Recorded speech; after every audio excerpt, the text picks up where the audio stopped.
Bismillahirrahmanirrahim. Assalamualaikum warahmatullahi wabarakatuh. Warahmatullahi wabarakatuh. Innal hamdalillah nahmaduhu wa nasta'inuhu wa nastaghfiruh wa na'udzu billahi min shururi anfusina wa min sayyiati a'malina. May yahdihillahu fala mudilla lahu wa may yudlil fala hadiya lahu. Asyhadu an la ilaha illallah wahdahu la syarika lahu wa asyhadu anna Muhammadan 'abduhu wa rasuluh. Allahumma shalli 'ala Muhammad wa 'ala alihi wa ashabihi wa mawali. Allahu ta'ala al-Qur'anul Karim. A'udzu billahi minasy syaithanir rajim. Ya ayyuhalladzina amanu taqullaha haqqa tuqatih wa la tamutunna illa wa antum muslimun. Ya ayyuhalladzina amanu taqullaha wa qulu qawlan sadida yuslih lakum a'malakum wa yaghfir lakum dhunubakum wa may yuti'illaha wa rasulahu faqad faza fawzan 'azima. Para jamaah, saudara-saudaraku kaum muslimin yang dirahmati Allah Subhanahu wa taala. Syukur alhamdulillah kita bisa sholat sunat sebelum subuh. Kata Rasulullah sallallahu alaihi wasallam, sesungguhnya 2 rakaat sholat sunat sebelum subuh itu lebih baik daripada dunia dan isinya. Tentu karena nilainya yang sangat luar biasa, kita berusaha untuk tidak ketinggalan. Kita diduda ya. Alhamdulillah kita bisa sholat subuh berjamaah. Kata Rasulullah SAW, berilah kabar gembira kepada orang-orang yang melangkahkan kakinya menuju masjid-masjid Allah di waktu malam dan gelap gulita. Mereka itu akan mendapatkan cahaya yang terang-terang di hati. Mudah-mudahan kita semua yang ada di sini diberikan cahaya yang terang-terang di hati. Amin ya rabbal alamin. Alhamdulillah kita bisa terus menuntut ilmu.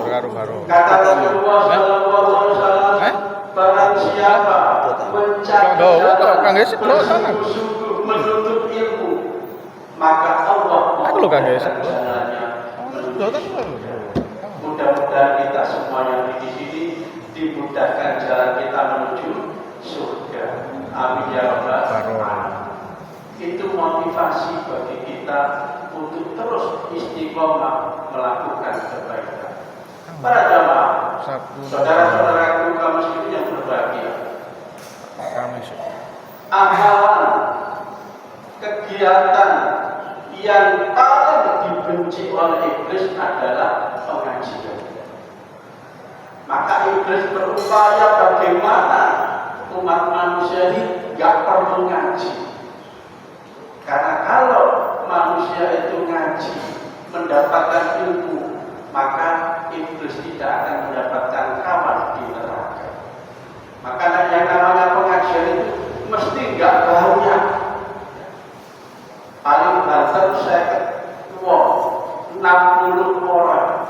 Coba kalau diumumkan di masjid ini akan datang caleg umpamanya, maka masing-masing orang dibagi uang 150.000, tak cukup. Tapi Allah memberikan yang lebih dari itu.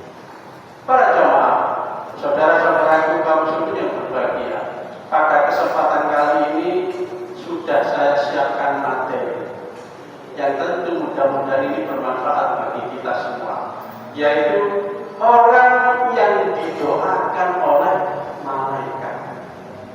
Tentu kita semua sangat berharap dibantu doa oleh malaikat, karena doanya malaikat pasti tidak akan tertolak.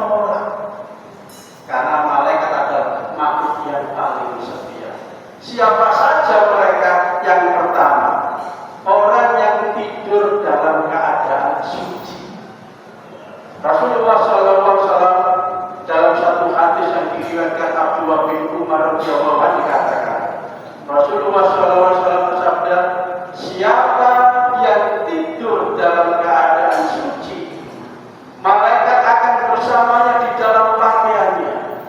Ia tidak akan bangun hingga malaikat berdoa, ya Allah, ampunilah hambamu ini karena tidur dalam keadaan suci. Hadis riwayat At-Tirmidzi. Maka melalui hadis ini Rasulullah memberikan sebuah sunnah, kalau mau tidur berwudu. Malaikat senang bahkan bersemayam di dalam pakaian orang-orang yang tidur dalam keadaan suci. Tidak hanya itu, didoakan oleh malaikat, ya Allah, ampunilah hambamu ini karena tidur dalam keadaan suci. Maka tagline di pengajian kita kan mengkaji, memahami, mengamalkan. Kalau kita sudah dapat ilmunya, maka harus diamalkan. Ada orang tua yang ngomong, Pak, saya kok baru mendengar sekarang. Inilah pentingnya ngaji. Anak-anak mulai remaja, bahkan mungkin mulai kecil, kita ajak ngaji supaya ngerti ternyata Rasulullah dawuh seperti ini. Setelah khutbah Jumat ada orang datang ke saya.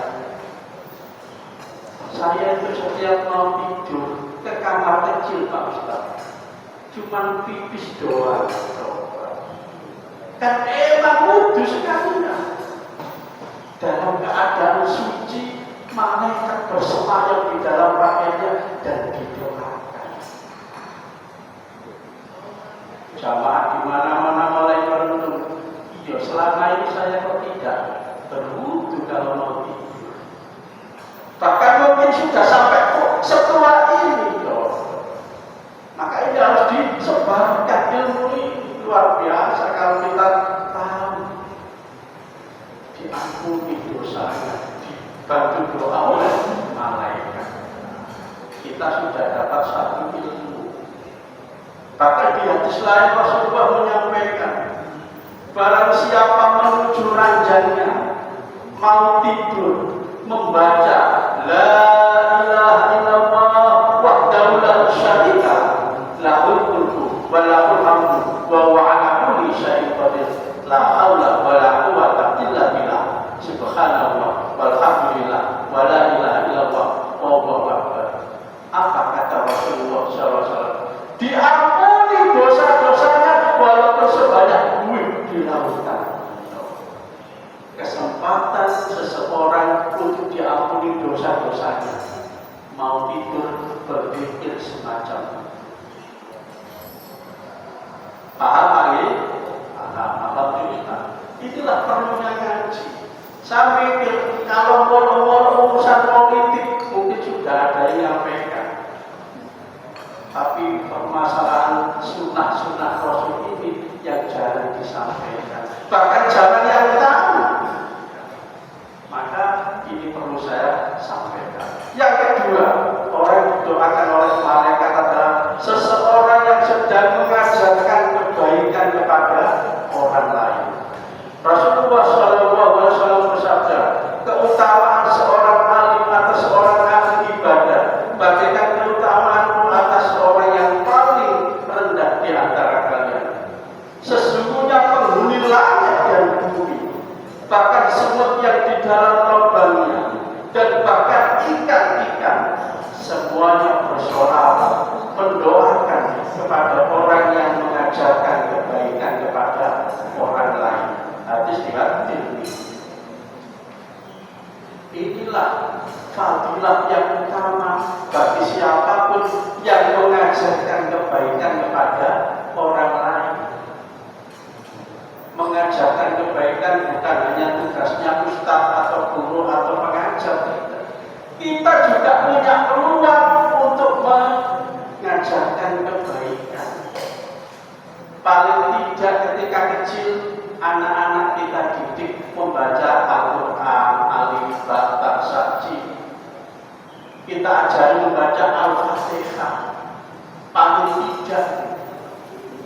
Maka selama anak itu membaca Al-Fatihah, membaca Al-Quran, berkat upaya kita orang tua mengajarkan kebaikan, maka selama hidup itu kita juga mendapatkan pahalanya. Maka jangan hebat untuk mengajarkan kebaikan dan juga menyebarkan kebaikan. Allah memberikan peluang MLM versi Allah. Bagaimana caranya? Yang pertama, Bapak Ibu sudah mendapatkan lembaran ini. Contoh, ini difotokopi 50 lembar, 12.500 rupiah. 50 lembar ini dibagikan kepada 50 orang. Maka ketika 50 orang ini melakukan amal soleh, melakukan kebaikan berkat fotokopi yang kita sebarkan, maka kita juga mendapatkan pahalanya. Dan 50 orang ini memfotokopi lagi kepada 100 orang, 100 orang memfotokopi terus sampai hari kiamat kita mendapatkan pahala. Luar biasa. Ini MLM yang Allah sediakan. Jadi jangan pelit dengan ilmu. Maka mohon maaf, setiap kajian di mana-mana saya berupaya untuk memberi materi supaya bisa dibawa pulang dan disebarkan, supaya kita semua mendapatkan ilmu dan mendapatkan pahala berlimpah terus sampai hari kiamat dengan materi-materi yang berbeda, dengan topik-topik yang berbeda. Kita sebagai paling tidak HP kita manfaatkan untuk menyebarkan kebaikan. Ada ceramah agama yang bagus kita share, ada materi-materi artikel-artikel agama yang bagus kita share kemana-mana. Maka ketika semua orang itu melakukan kebaikan berkat upaya kita men-share di hati kita, maka kita juga mendapatkan pahala.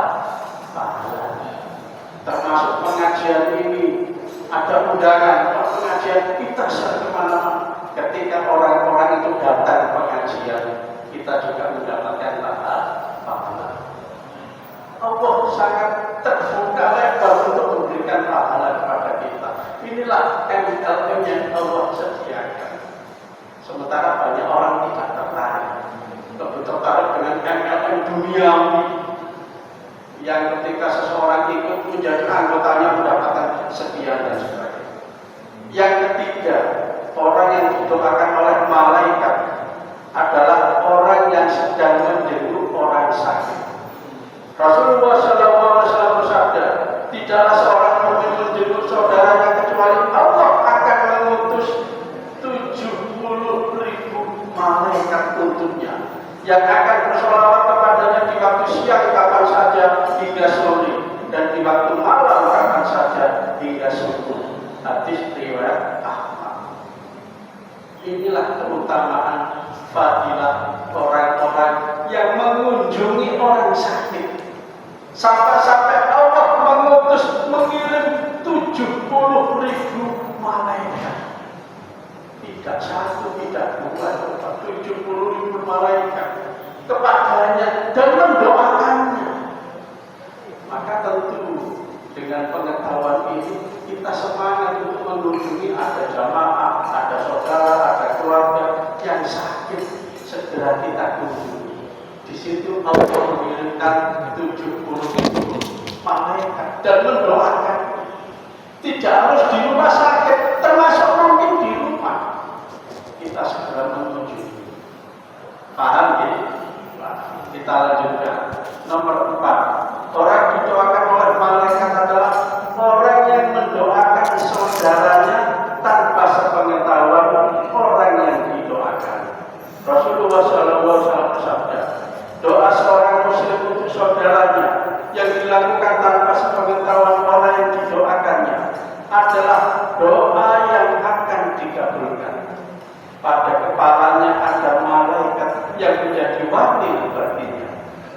sekali dia berdoa untuk saudaranya dengan sebuah kebaikan, maka malaikat tersebut berkata, amin, dan engkau pun mendapatkan apa yang ia dapatkan. Hadis riwayat Muslim. Jadi dalam kita berdoa, dalam kita melantunkan permohonan kepada Allah, jangan lupa mendoakan orang lain. Jangan doa itu diborong untuk kepentingan kita semua. Paling tidak pertama mendoakan orang tua kita. Rabbi firli wali walidayya warhamhuma kama rabbayani shaghira. Bahkan Rasulullah mengajarkan sebuah doa yang itu kita sudah bisa mendoakan miliaran bahkan triliunan orang. Bagaimana doanya? Allahumma ighfir lil muslimina wal muslimat wal mu'minina wal mu'minat al ahya'i minhum wal amwat. Ya Allah, ampunilah dosa-dosa kaum muslimin dan muslimat, mukminin wal mu'minat, baik yang masih hidup maupun yang sudah wafat.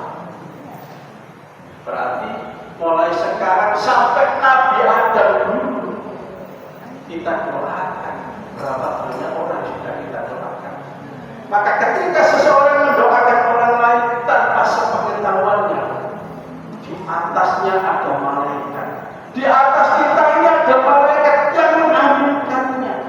Dan ketika kita mendoakan kebaikan kepada orang lain, kita juga mendapatkan kebaikan itu. Apa boleh bahasa Indonesia, boleh bahasa apapun.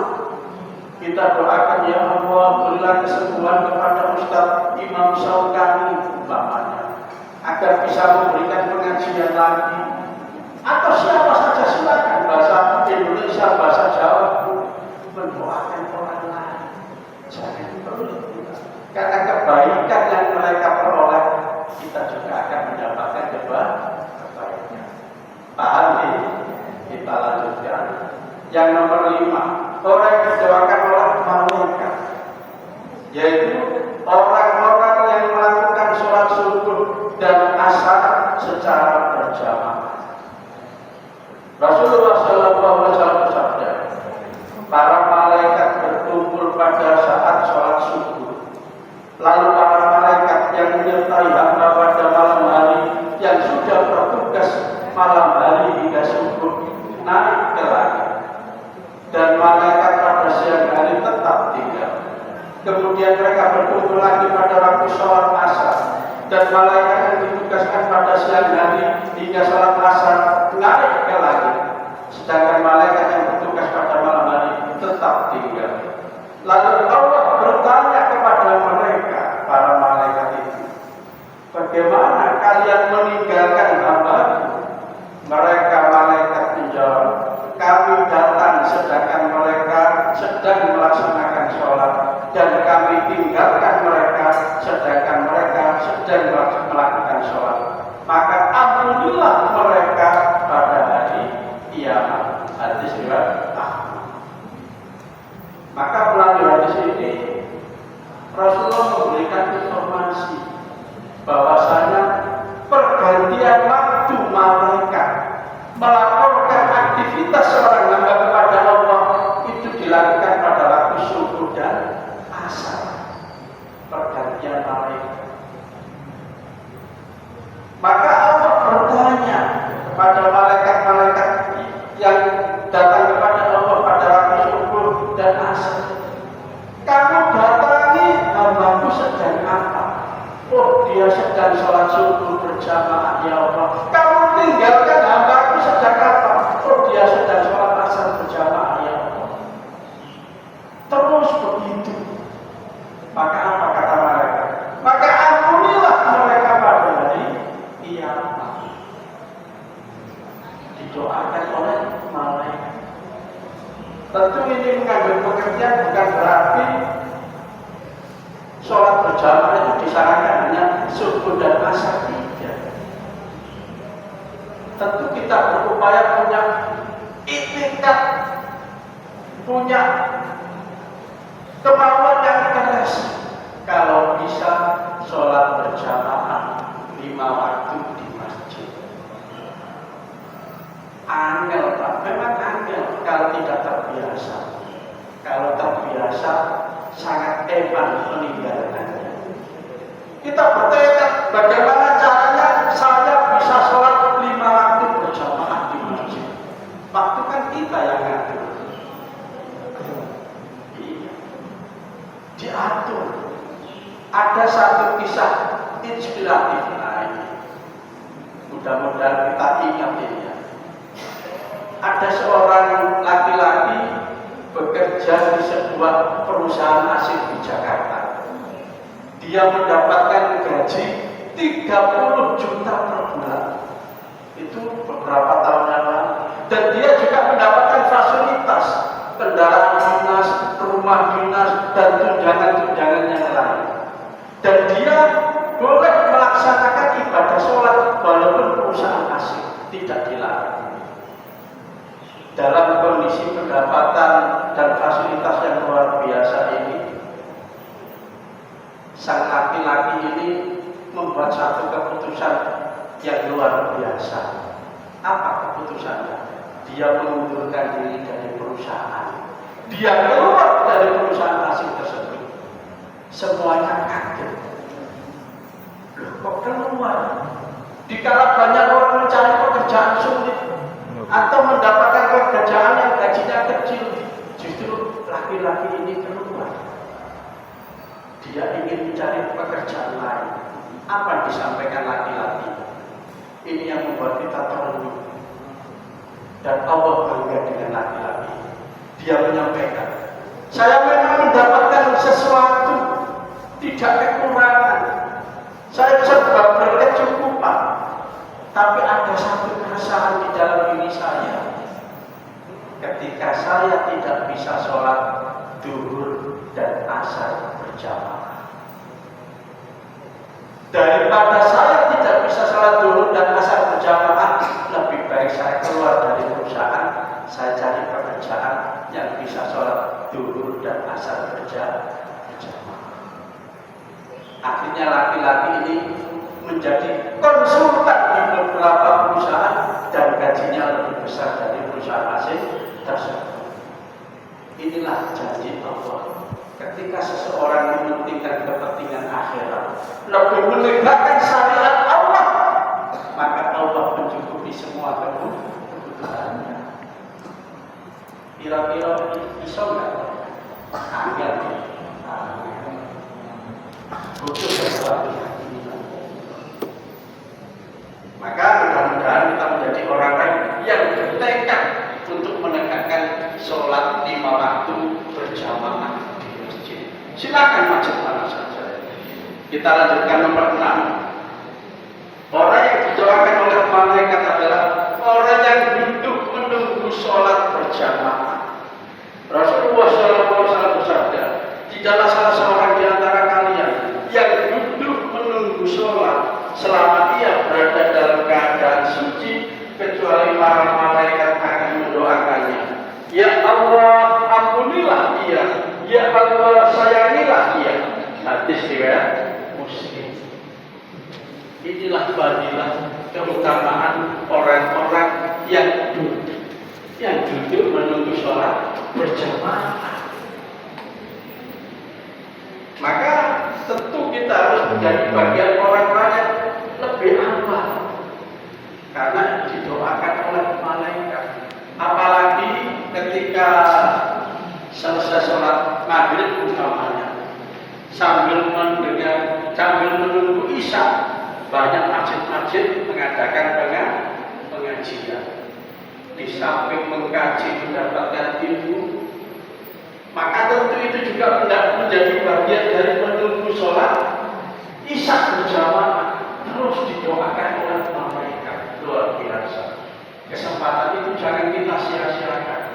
Sementara di beberapa tempat ada anak-anak muda, ketika diadakan pengajian setelah maghrib, dia pulang, dia keluar, dia ngobrol di teras, tidak ikut pengajian, tidak ikut menunggu waktu sholat isya berjamaah. Apa katanya? Ustadznya bukan kelompok saya. Betul ya?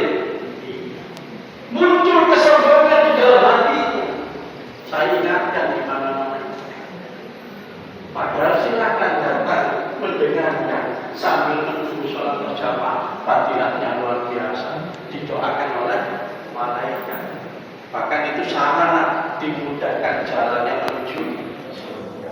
Kita lanjutkan yang nomor 7. Orang yang didoakan oleh Mbak Sri siapa jenenge? adalah orang yang Siapa tetap bojone Mbak Sri? duduk di tempat sholatnya Sing setelah biasa pengajian lho. sholat. Sing wonge Rasulullah biasa nang SAW pemain nang gone para malaikat akan selalu bersolawat kepada salah satu di antara kalian selama ia berada di dalam tempat sholat di mana ia melakukan sholat. Selama ia belum batal wudunya, para malaikat berdoa, Ya Allah, ampunilah dan sayangilah ia. Hadis riwayat Ahmad. Maka melalui hadis ini ada sebuah pengertian bahwasanya selesai sholat, selesai salat, diupayakan jangan pindah tempat, tetap duduk di tempat sholatnya. Di situ malaikat mendoakan. Bahkan saya masih ingat ada sebuah pesan dari Kiai Haji Jurat Mahfud. Beliau adalah anggota Majelis Takjid pimpinan daerah Muhammadiyah tahun 80-an. Apa dia katakan? Selesai sholat, jangan merubah kakinya seperti ketika duduk tahiyat akhir, duduk tawarruk. Diupayakan tetap seperti kondisi duduk tawarruk, duduk tahiyat akhir. Itu efeknya luar biasa. Kalau mampu, kan kadang-kadang kaki kita kan sakit, ya dirubah. Intinya jangan pindah tempat duduk. Karena di situ selama dia tidak batal, dia tetap duduk di tempat sholatnya. Di situ malaikat senantiasa mendoakan. Pak kok baru dengar sekarang? Inilah perlunya ngaji. Betul gitu? Kita lanjutkan. Nomor 8. Orang yang didoakan oleh malaikat adalah orang-orang yang berinfak.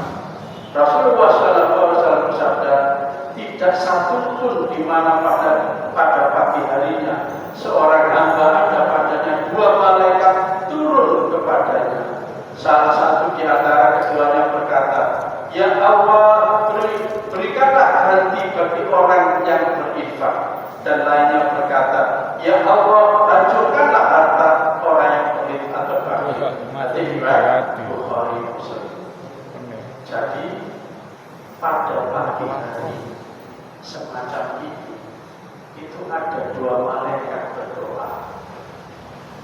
Malaikat pertama berdoa, Ya Allah, hancurkanlah orang-orang yang tidak mau infak, tidak mau sedekah, tidak mau peduli kepada orang lain. Dan malaikat kedua juga berdoa, Ya Allah, gantilah, lancarkanlah rezeki orang-orang yang sudah berinfak, sudah bersedekah, peduli kepada orang lain. Kira-kira kita pilih didoakan yang mana? Tentu malaikat yang pertama yang ingin kita dilancarkan rezekinya, dilipat gandakan infak saudara kita. Para jamaah, saudara-saudaraku kaum muslimin berbahagia. Suatu ketika Umar bin Khattab itu penasaran dengan apa yang dilakukan Abu Bakar As-Siddiq. Setiap pagi selesai sholat subuh, Abu Bakar itu tidak pulang ke rumahnya. Kalau rumahnya di daerah sana, dia menuju ke sana. Terus begitu, Umar bertanya, kemana Abu Bakar ini pergi? Dan apa yang dilakukan? Dia penasaran. Akhirnya suatu ketika diikuti dari belakang, dilihat dari kejauhan. Ternyata Abu Bakar masuk ke dalam sebuah gubuk. Setelah ditunggu sekian lama, Abu Bakar keluar dari gubuk tersebut, lalu Umar bin Khattab masuk ke dalam gubuk tersebut. Didapatinya seorang wanita tua, renta, dan buta. Lalu Umar bin Khattab bertanya kepada wanita tua tersebut, wahai ibu, siapakah orang yang barusan datang kemari? Maka wanita tua tersebut itu adalah orang yang setiap pagi datang ke sini. Dia membuatkan makanan dan minuman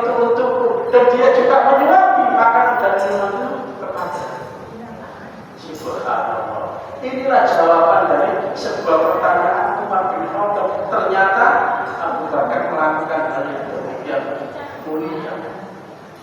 Kenapa Abu Bakar melakukan hal itu?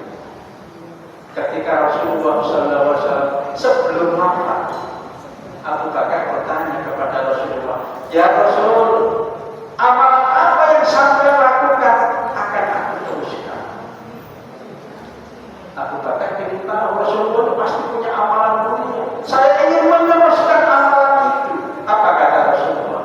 "Wahai Abu Bakar, ketahuilah di pojok kamu sana ada wanita tua, renta dan buta. Tolong perhatikan itu." Maka kebiasaan Rasulullah ini diteruskan oleh Abu Bakar As-Siddiq setiap pagi. Maka Rasulullah mengajarkan sebelum beliau memikirkan kepentingannya dirinya, memikirkan keluarganya, dia sudah memikirkan orang lain. Dia sudah bersedekah, dia sudah infak, dia peduli kepada orang lain dan didoakan oleh malaikat setiap pagi. Maka paling tidak kita berupaya setiap pagi mungkin ke masjid, masukkan kali infak 1.000 atau 2.000 atau 5.000, silakan. Di situ ada doa malaikat setiap pagi. Paham ya? Kita lanjutkan. Yang nomor 9, orang yang didoakan oleh malaikat adalah orang yang sudah makan sahur. Rasulullah SAW bersabda, sesungguhnya Allah dan para malaikatnya bersolawat kepada orang-orang yang sedang makan sahur. Maka jangan lupa ketika puasa, termasuk puasa sunnah umpamanya, tetap makan sahur walaupun seteguk air. Walaupun seteguk air. Jangan lupa karena di sini ada fadilah didoakan oleh malaikat. Kita lanjutkan nomor 10. Orang yang didoakan oleh malaikat adalah orang-orang yang berada di saf barisan terdepan saat sholat berjamaah. Rasulullah SAW bersabda, sesungguhnya Allah dan para malaikatnya bersolawat kepada orang-orang yang berada pada saf-saf terdepan. Nanti surat Imam Abu. Maka ini menjadi pengertian bagi kita bahwasanya kita berupaya untuk menjadi bagian dari orang yang memenuhi saf terdepan dalam sholat. Lebih-lebih sholat Jumat. Kebanyakan orang cari tempat di belakang boleh saja. Betul ya? Emang tidak mendapatkan doa mereka. Kita berupaya di depan. Apalagi sudah datang sebelum adzan luar biasa. Kita lanjutkan yang terakhir. Orang yang didoakan oleh malaikat adalah orang yang mengucapkan amin setelah imam membaca surat Al-Fatihah. Rasulullah SAW bersabda, jika seorang imam membaca ghairil maghdubi 'alaihim waladdallin, maka ucapkanlah oleh kalian amin. Karena barang siapa ucapannya itu bertepatan dengan ucapan malaikat, maka ia akan diampuni dosanya yang telah lalu. Hadis riwayat Bukhari. Ternyata malaikat juga membaca amin. Maka ketika siapapun aminnya bersamaan dengan aminnya malaikat, maka diampuni dosanya yang telah lalu. Jadi jangan pelit. Wailul maghdubi 'alaihim waladdallin. Amin. Bahkan di zaman Rasul itu sampai bergemuruh masjid. Jangan diam saja. Saya kadang-kadang di beberapa tempat itu aminnya itu gak perlu atau gak niat itu loh. Padahal luar biasa didoakan oleh malaikat, diampuni dosa-dosanya. Apalagi musim kampanye, waktu kata ngomong amin dong, itu pendukungnya lah. Jangan ada motif-motif dunia. Kita tetap menjalankan syariat Islam secara paham ya. Setelah kita paham, terakhir mengamalkan. Mudah-mudahan kajian kali ini mendapatkan rahmat dan berkah dari Allah Subhanahu wa taala. Mudah-mudahan kita dan keluarga kita nantinya bisa berkumpul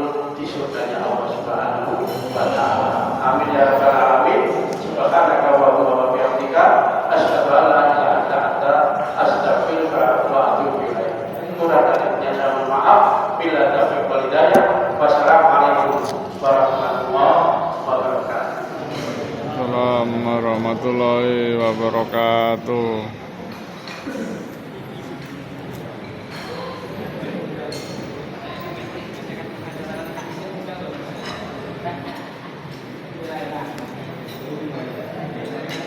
Bagi seko guys. Oke.